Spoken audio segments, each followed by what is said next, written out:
Hello, everybody. Welcome to the Priyanka Neela Krishnan Show with me, Priyanka Neela Krishnan. Well, this is Enterprise Security Series, episode 27, and our today's topic is your access review is a rubber stamp. You measured whether the review got done, but you never measured whether it was done right. Yes, so that's going to be a fantastic and fantabulous topic for the day. Let's get going. Twice a year, somebody at your company approves 1,000 access decisions in about 10 minutes. They are not being lazy. The process is designed to produce exactly that. I am Priyanka Neela Krishnan. I am an enterprise data security product leader, author, and speaker.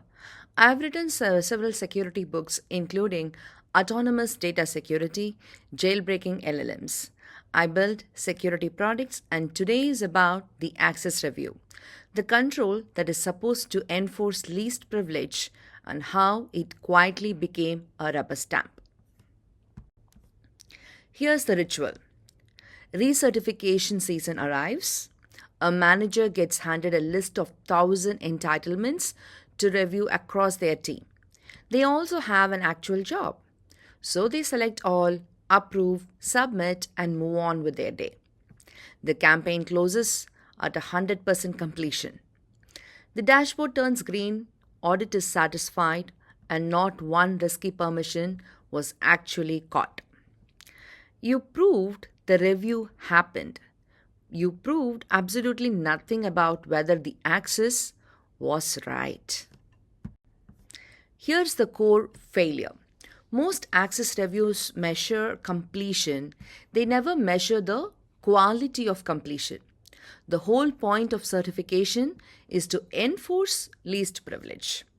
Confirm each person still needs each entitlement and strip the ones they no longer do. That is a real security control when it works. But the way we run it, like quarterly campaigns, dump thousands of decisions onto managers who then approve everything to clear the queue. We measure whether the campaign finished, but we do not measure whether a single decision was correct. And so the control becomes a theater.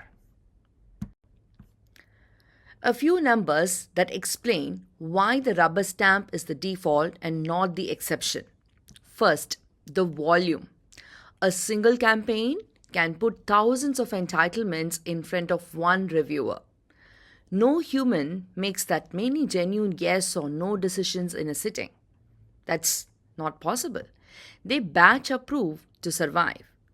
Second, the human limit. Realistically, a person can make somewhere around 10 to 15 meaningful access decisions in one session before it turns into clicking. 10 to 15 against a queue of 1,000. And number three, the part that should be humbling, least privilege has been a known principle for over 50 years. The idea was never the hard part. The execution is. So, why do good, conscientious people rubber stamp? There are three reasons, and none of them are laziness.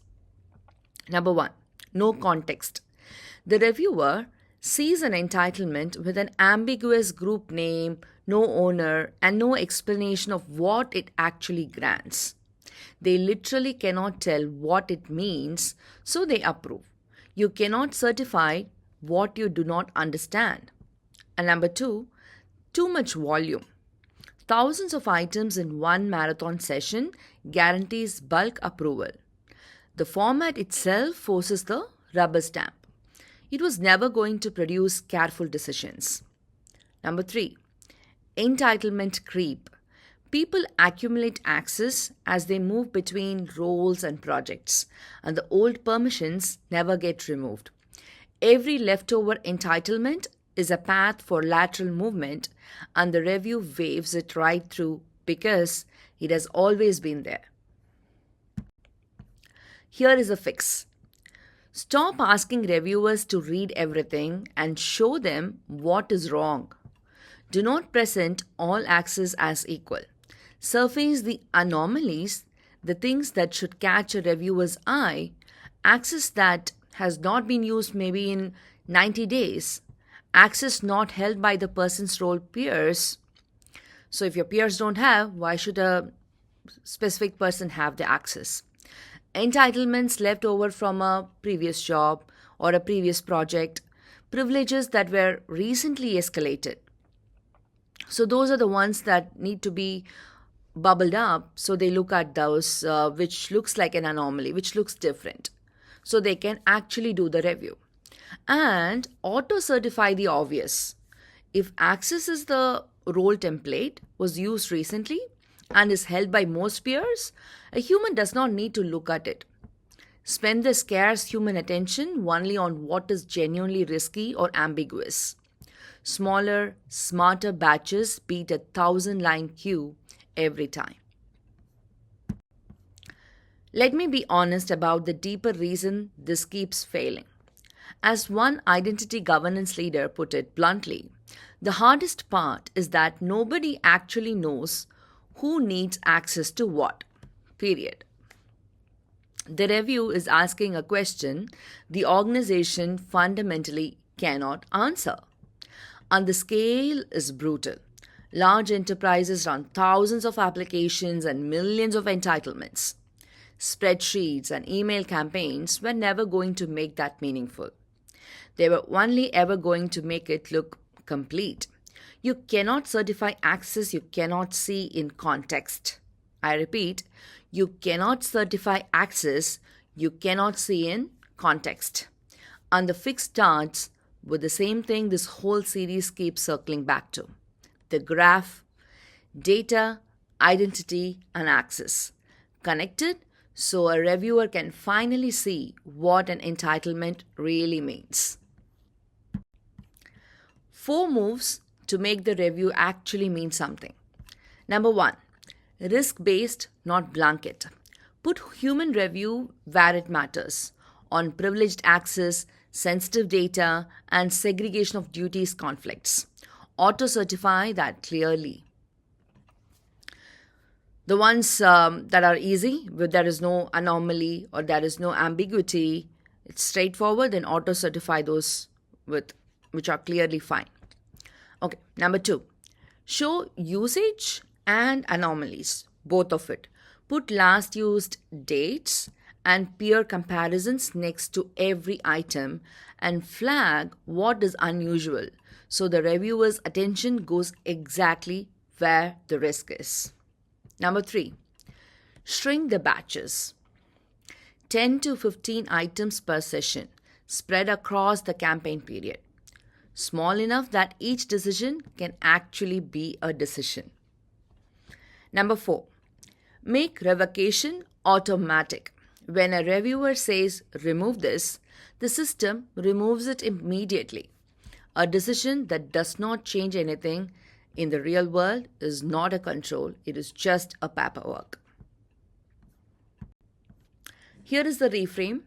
A green completion bar is not security. If your reviewers can approve 1,000 items in 10 minutes, you did not run an access review. You ran a compliance ritual that happens to produce an audit artifact. Measure whether the access is right, not whether the box got checked. One question for your team: go back to your last certification campaign. Of everything that got approved, how much of it would survive a reviewer who actually had the context to say no? That number, not the completion rate, that number is your real coverage. Next episode, we move to the AI supply chain, to the model you downloaded this morning, and the fact that you do not actually know what is inside it. I am Priyanka Neela Krishnan. I am an enterprise data security product leader, author, and speaker. Please do subscribe, and I'll see you in the next one. Until then, this is me, Priyanka Neela Krishnan. Stay safe, stay secure. And by the way, this is all my own view and analysis, not tied to any current or former employer. See you then. Bye.